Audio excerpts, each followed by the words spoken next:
Charles Bessey Professor of Biological Chemistry and the Chair of the Department of Biochemistry here at the University of Nebraska. Well, the Department of Biochemistry here at UNL is a research-intensive environment, a research-intensive department.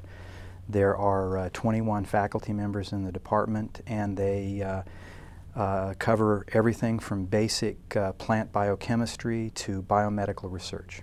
So you've got a pipeline there that is really quite interesting.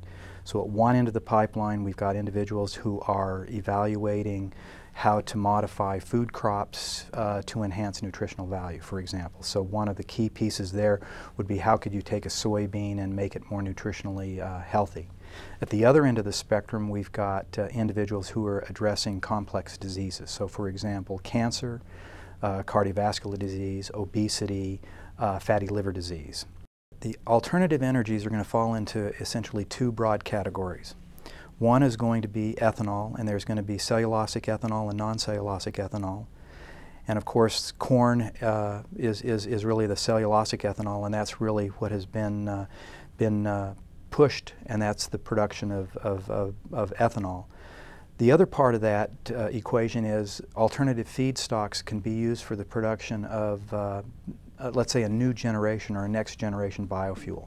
And then that next generation biofuel can be considered those that would be more like a biodiesel or a gasoline like octane, or what one would find typically in petroleum-based biofuels. The reason that becomes important is because jet planes, for example, cannot fly on ethanol. You just don't have enough energy packed within those carbon-carbon bonds in ethanol, and there's only 2 carbons in ethanol. Whereas if you take octane, there's going to be 8 carbons in there. So there's a lot more energy contained within a petroleum product that comes from these new generation biofuels that's at that level. Now, with that being said, how do we really approach that? There's a variety of ways of doing that. You can use novel feedstocks, such as one of the fellows in the Department of Biochemistry, Ed Cahoon, is working with a feedstock called camelina. And he's doing some stuff out in North Platte and some stuff actually in the Lincoln area. And that is specifically directed to generate a new class of biofuels that are these very long chains. The other aspect of that, and the one that really has garnered a whole lot of interest, is using microalgae as a source of this. And the beauty about microalgae is that you can put it under stress conditions. And so you can put it under certain nutritional stress conditions, and under those situations you accumulate lots of oil in the form of something called triglycerides. So if you look at a bottle of canola oil, that's a triglyceride, but it's got unsaturated fatty acids in it, and that's why it's liquid. The idea behind using the algae is that we can pack these cells full of triglyceride, and then you can harvest them, you can extract that triglyceride, and then you can utilize that as a source for these next generation biofuels. So with what we've got going on in biochemistry, it really is towards this next generation biofuels, particularly at the level of algae. And then there's a couple of people working with camelina, and then there's a couple of groups working with modified soybeans, but those are really more directed towards nutritional issues as opposed to biofuels.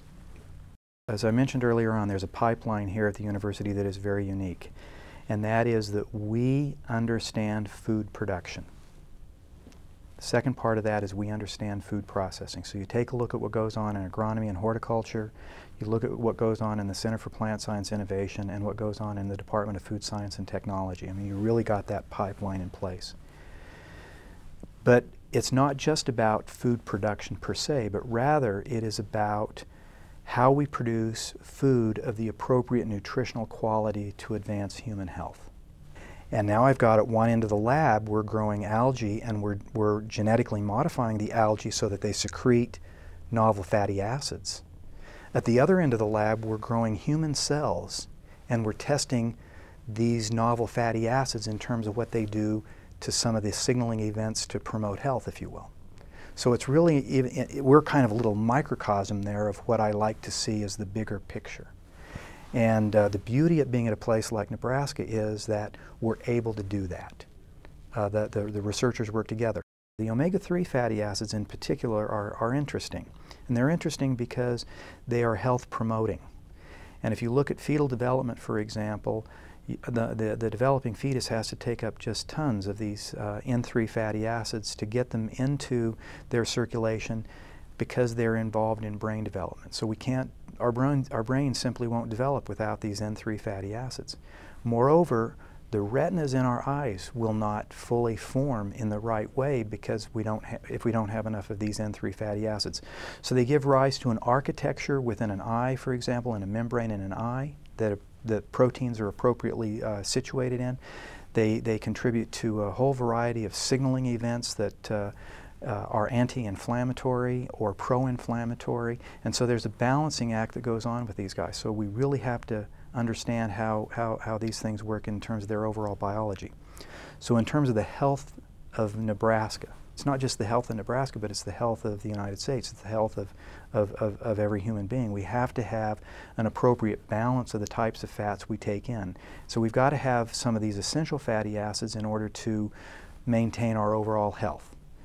And at the same time, we want to minimize some of the more detrimental fatty acids. So the saturated fatty acids, you've also heard of trans fatty acids, that are not as health promoting as these unsaturated or these polyunsaturated fatty acids are. So I think the work that we're doing is really going to provide foundational information that's going to drive that, drive understanding further along those lines, for sure.